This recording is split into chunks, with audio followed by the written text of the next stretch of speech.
இன்றைக்கி நான் என்ன சொல்ல வரேன்னா, ஒரு வேலை செய்கிறோம்னா அந்த வேலையை பிடிச்சி வேலை செய்யணுங்க. பிடிக்காத அப்படியே வேலை பார்த்துக்கிட்டே இருந்தோம்னா அந்த வேலை பிடிக்கவே பிடிக்காது. பிடிக்காத வேலையாக இருந்தாலும் பிடிச்சி நம்ம வேலை பார்க்கணும். இப்போ நம்ம பசங்களுக்கே நம்ம என்ன சொல்கிறோன்னா, இந்த படிப்பை படி, இந்த வேலைக்கு போ நம்ம சொல்லுவோம். அவங்க என்ன சொல்லுவாங்கன்னா, நான் இந்த படிப்பு படிக்க மாட்டேன், அந்த வேலைக்கு போக மாட்டேன்னு சொல்லுவாங்க. சரி, ஏதோ ஒன்று உங்கள் இஷ்டத்துக்கோ நம்ம இஷ்டத்துக்கோ ஏதோ ஒரு இஷ்டத்துக்கு ஒரு வேலையோ இல்லை படிப்போ பார்க்குறோம்.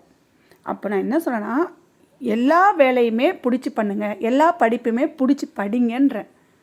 வீட்டில் வேலை பார்க்குற நாங்கள்லாம் பிடிச்சி தானங்க வேலை பார்க்குறோம். பசங்களுக்கு மட்டும் என்ன, அதாவது படிக்கிற பிள்ளைங்களுக்கோ வேலைக்கு போகிற பிள்ளைங்களுக்கு மட்டும் என்ன பிரச்சனை? காலையில் விடிஞ்சால் வேலைக்கு போக போகிறீங்க, காலையில் விடிஞ்சால் படிக்க போகிறீங்க.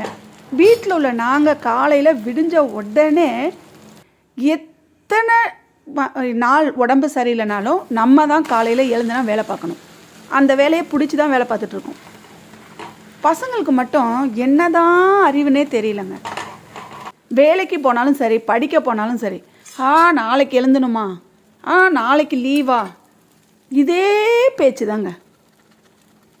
பிள்ளைங்களுக்கு என்ன சொல்கிறேன்னா, ஒரு வேலையை பிடிச்சிக்கங்க, ஒரு படிப்பாக நல்லா படிச்சுக்கங்க.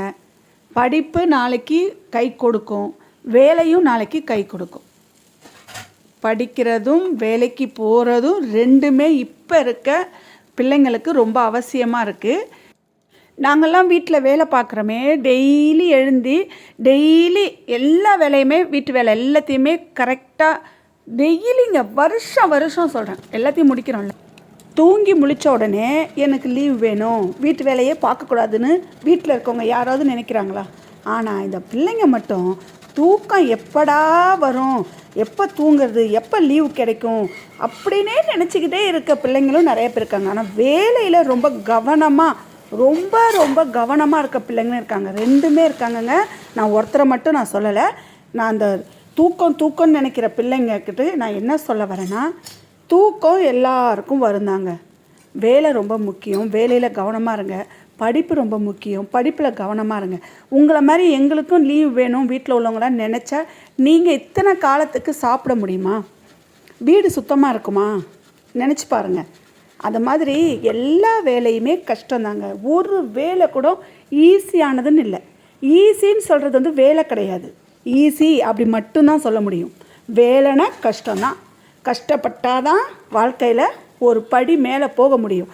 கஷ்டப்படாமல் நம்ம அப்படியே உட்காந்து சோம்பேறித்தனமாக இருந்தோம்னா இருந்த இடத்துலையே இருக்க வேண்டியதாங்க.